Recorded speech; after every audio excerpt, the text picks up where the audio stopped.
Liverpool's full backs are vital to how the team functions, but Theresa risk in becoming overly dependent on their creativity. Stability is one of those things which almost every football club aspires to achieve. Keep the same manager and core group of players together for a sustained period of time, and the natural list of benefits is vast. Cohesion and understanding between individuals, a strong mentality built through shared experience of success and adversity, and an intrinsic tactical identity which becomes woven into the fabric of the team. It's been central to the whole Jurgen Klopp project at Liverpool, this concerted effort to retain the personnel who've propelled the club back to the pinnacle of the sport rather than allowing this team to be pulled apart by the usual suitors on the continent. Liverpool have reached such a profound level of stability, in fact, that they're about to enter a third consecutive season with almost exactly the same squad, albeit allowing for the departures of several fringe players along the way. While it's clearly an overwhelmingly positive thing that Liverpool have been able to keep this tight-knit winning machine together for so long without any major departures thus far,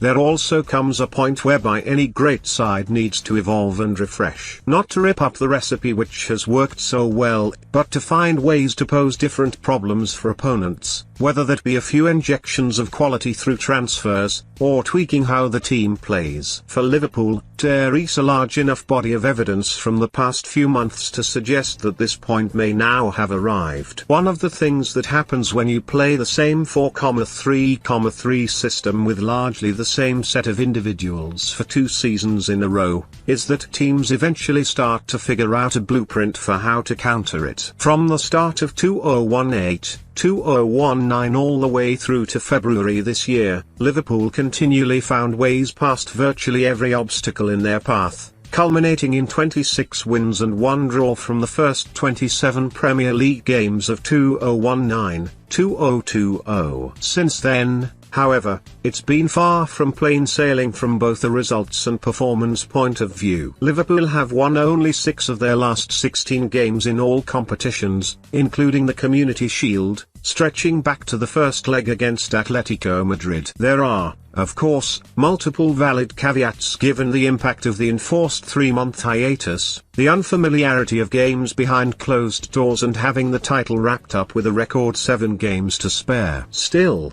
there have been numerous recurring tactical themes to take from these games, one of the most concerning being how several teams have been able to largely nullify the attacking threat of Liverpool's full backs, and, by extension, Liverpool's inability to find solutions when their primary source of creativity has been shut down. The fact that Trent Alexander-Arnold and Andy Robertson have now chipped in for a combined 63 goals or assists in all competitions across the past 2 seasons hasn't gone unnoticed by opposition managers and analysts. So while Robertson enjoyed a productive end to the season, Alexander-Arnold was far less effective as a creative force than usual, and as a pair, they went from an average of 0.57 expected assists per 90 before the restart to 0.44 following the restart. In part this can be explained by Alexander-Arnold just going through a relatively fallow spell by his own ludicrously high standards. But there is also something more systematic going on here in the way teams are specifically setting up to limit the influence of Liverpool's full backs in the final third. They either do this by cleverly blocking the passing lanes towards them, or, when they do get on the ball, quickly swarming with bodies around them to prevent a crossing scenario. It makes a load of sense, not just in terms of shackling Alexander-Arnold and Robertson, but also because stopping the full backs also means you radically reduce the volume and quality of service into Salah, Roberto Firmino, and Sadio Mane. Because of the way Liverpool's system is set up to facilitate the full backs as auxiliary playmakers in almost a 5-man attack, teams know they're much less likely to be hurt by Liverpool's midfielders having the ball in central areas. Disrupt the full backs, and you drastically disrupt the system as a whole. The question, therefore, is what can Liverpool do when this happens? None of this is to say Alexander-Arnold or Robertson can't continue to provide bucket loads of assists.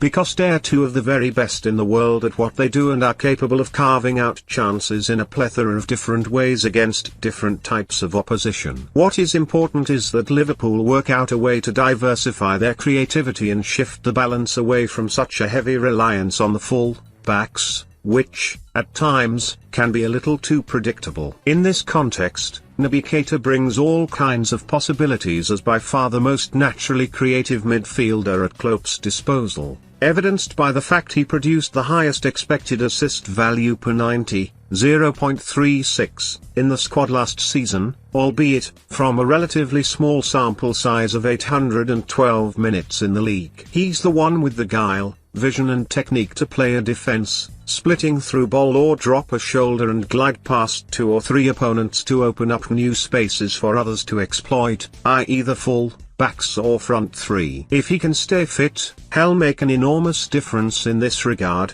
as teams will suffer if they give him time and space on the ball in central areas. It's one of the many reasons why Thiago Alcantara seems an ideal fit at this stage of the team's evolution, should Liverpool be able to sort out the fee with Bayern Munich in the coming weeks. Switching shape to 4,2,3,1 or 4,2,2,2 with Keita, or Thiago, if he arrives, alongside Fabinho, or Jordan Henderson, in a double pivot and having one of Takumi Minamino or Curtis Jones cutting in off the left-hand side could also be another innovative means of easing the creative burden on the full backs, while also altering the positions of the front three as seen in the second half of the Community Shield. It was never Klopp's grand master plan to build a system around two full backs providing 10,15 assists each per season, but injuries to Nathaniel Klein and Alberto Moreno opened the door to a revolution no one could have foreseen. The full backs will continue to be fundamental to Liverpool's system next season and beyond, but incorporating more sustained cutting edge in central midfield can only be a healthy step for the development of this team. In football, as in many walks of life, the old mantra of "don't fix it if it isn't broken" is often a sensible one. Any winning formula eventually needs tinkering, though, in order to keep moving forward and conquer the next objective.